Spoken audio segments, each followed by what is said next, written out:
کار بۆ هەندێک تێداکردن کە بە تەمامی هێزن هەفپەیمانان di serêwanda Amerîka li ser ax û heta esmanê Iraqê jî bi temamî bihêne derêxistin. Serokvezîrên Iraqê jî piştî hêrişa droniya dohşef ya Amerîka lê ser serkirdeyên Hizbullahya Iraqî di encamê da ku her dukan jî hatine kuştin dibêjîtin hîç peywendiya me digel Amerîka nemaye û êdî pêwîstiya me jî bi hêzên hevpeymanan û Amerîka nemaye li Iraqê bimînin em dikarin xwe biparêzin. Li ser vê mijarê bi taybetî aya mumkin e Amerîka ewha bi hêsanî ji Iraqê derbikevîtin, kombûneka parleman yan jî daxwazeke hikûmetê dikare vê armancê cebecê bike. Ji hêjayê Kazım Zubeydî lêkolêr di warê siyasî û ewlehî de dipirsin mêvanê min ê li stûdiyê. Hêjayê Kazım gelek xêratî serçeva. Hêrişa dohşef ya Amerîka çavarêkirî bû. Lê em dikarin çavarê bikin ku di helwîstê Iraqîyan derbarê hêrişên Amerîka çi bît?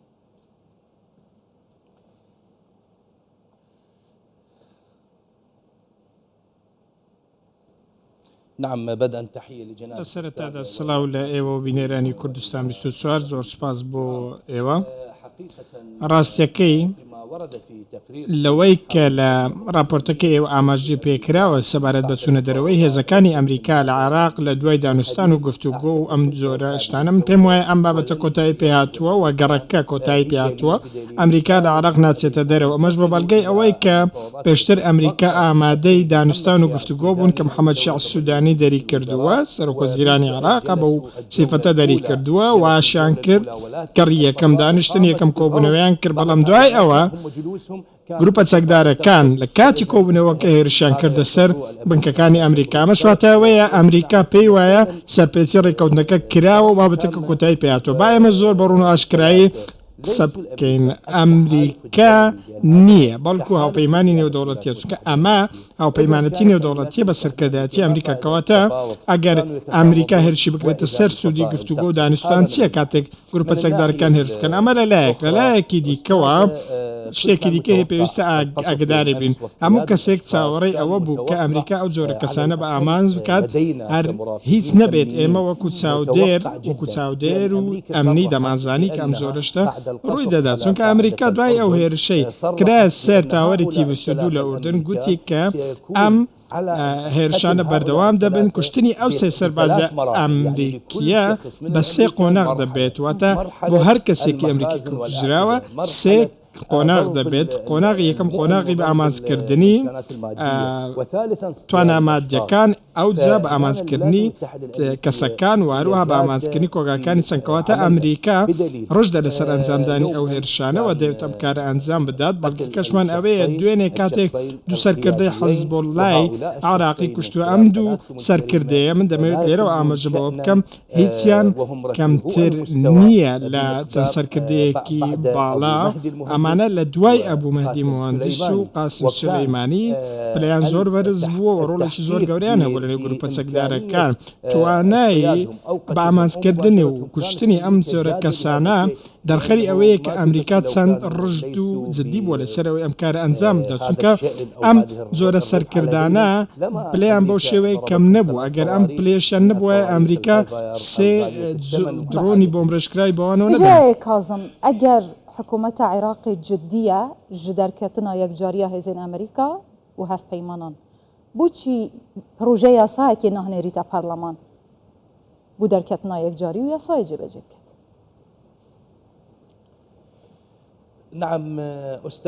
بەڵێ سەبارەت بە لەم بابەتە جۆرێک لە شێوی سیاسی هەیە من چەندین جار ئەمەم گوتووە ئەمە ژەم بەوە بکردووە کە ئێمە لەم بابەتە من پێیان ئاڕاستەی محەممەد شیع سوودانیش کردووە گوتوتم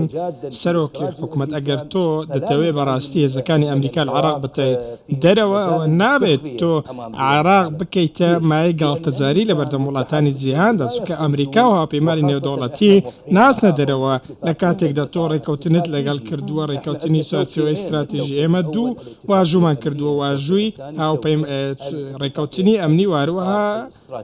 ڕێکەوتنی چوارچێوەی استراتیژی کەواتە ئێمە لێرەدا پێویستە چی بکەین پێویستە بە ڕێگەیەکی یاسایی ئەو هێزانە لە عێراق بینە دەرەوە ئەو ڕێگا یاسایش پێویستە پرۆژە یاسایەک بێت لە پەرلەمانی عێراقەوە دەر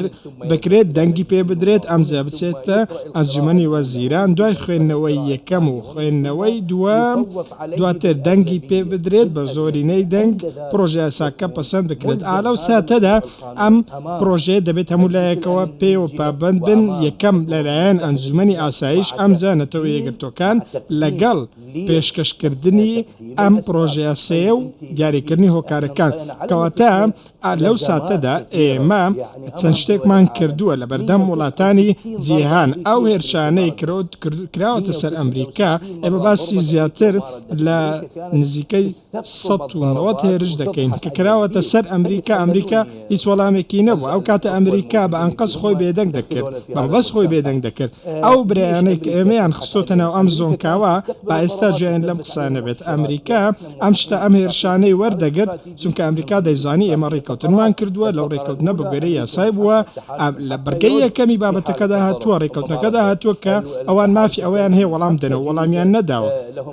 لە بەرگەی دووەمدا ئاماژەبەوە کراوە کاوپەیمان نێودەوڵەتی پارێزبەندیان هەیە کەواتە کێشەکە لە ئێمە بووە ئەمریکا دەیزانی بابەتەکە بەم شێوەیە دەبێت من بەرگری لە ئەمریکا ناکەم من پیاوێکی عراقی و شانازی بە عراقی بوونی خۆم دەکەم و بە هیچ شوێک بەرگر لە ئەمریکا ناکەم بەڵام ئالێرەدا دەمەوێت پشتیوانی و پارێزگاری لە سەروەری خۆمان بکەین بلندن حەشدا شعبی دۆشاف مەدید گەلێک تویتێن واندا ببێژن نە عێراق نە سیادەیە ڕاستیجی حکوومەتە عێراقی جدیە بوو دەرەی خستنە هێزن هەفپەیمانە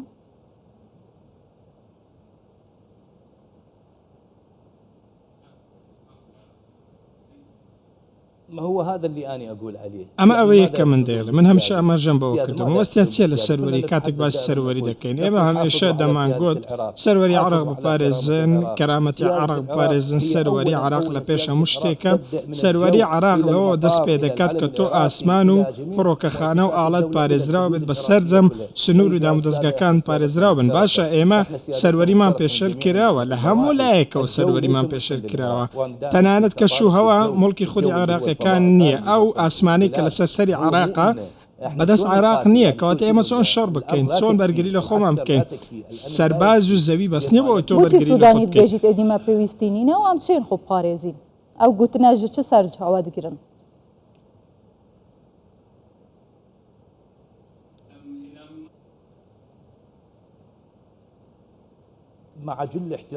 لەگەڵ تەواوی ڕێزم بۆ باڕێ سەرۆک وەزیران محەممەد شیع سوودانی من پێم وایە ئەمە قسەیەکی سیاسی ئینشایی دوورە لە واقعی ئەوەی کە ئێستا لە نێو عێراقدا هەیە بۆچی لە واقع دوورە لەبەرەوەی ئێمە پێویستمان بە کۆنتترۆڵی دەوڵەتی عێراقیە بۆ سەر ئاسمانی خۆی من بەڵگەم لەسەر قسەکانم دێم وەکو ئەزمونێکی ئەمنی بەڵگەم بۆ ئەم قسانە ئەوێ ئەو کاتێ هێزەکانی ئەمریکا لە ساڵی 2011 لە عێراق چوونە دەرەوە داعشات و تووشی عێراق بوو ئالە و کاتەدا ئایا ئێمە ئاسمانمان بەدەستی خۆمان بوو کە بتوانین ڕوبەڕوو کاتی سەیەکی عێراق کەوت هێزترین قووەترین ڕێخستیترین حەشت هاتیە ناوێ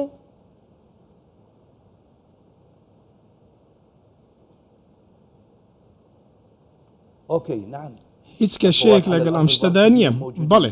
ئەم هێزانە لە زەویدا هەن بەڵام ئایا ئەمە بەسە نەخێر بەس نییە بە هیچ شێوەیەک لە زانستی سەربازی و ئەمنیوە لە دیرگای سەروەری عێراقەوە پێویستە سەروەری ئاسمانەوە بێتبەر لە هەموو شتێک خاڵی دوم ئەوەیە کە ئێمە بگەڕێنەوە بۆ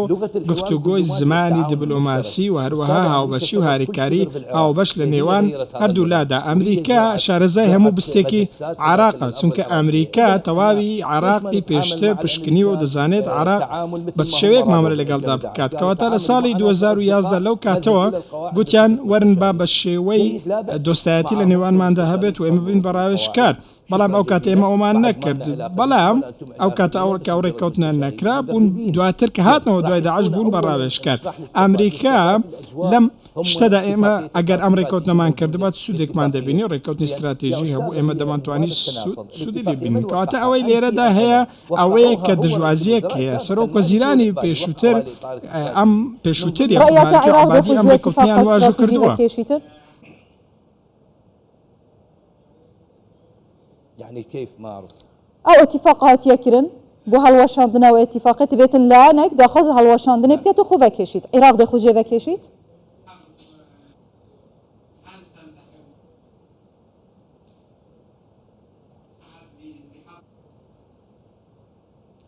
مستحيل بعد محالة شتيوا هرگز ڕوونادات من لە ڕێگەی ئێوە دەمەوێت کوردستان سارەوە ئەم شتە بڵێن ئەمریکا لە عێراق ناکشێتەوە بە تایبەتی دوای ئەم هێرشە و هێرشی هەرگیز ناکشێتەوە. نقطەدانە لەسەر هەموو مژارە هێرشێ بهێرش یەک بیەک پاشە ڕۆژە ئەمنیە عێراقی بەر بکیوە دێ چ لێ هێت ناوبەرە گڕۆپێن چەکدار بەرسڤێن ئەمریکا.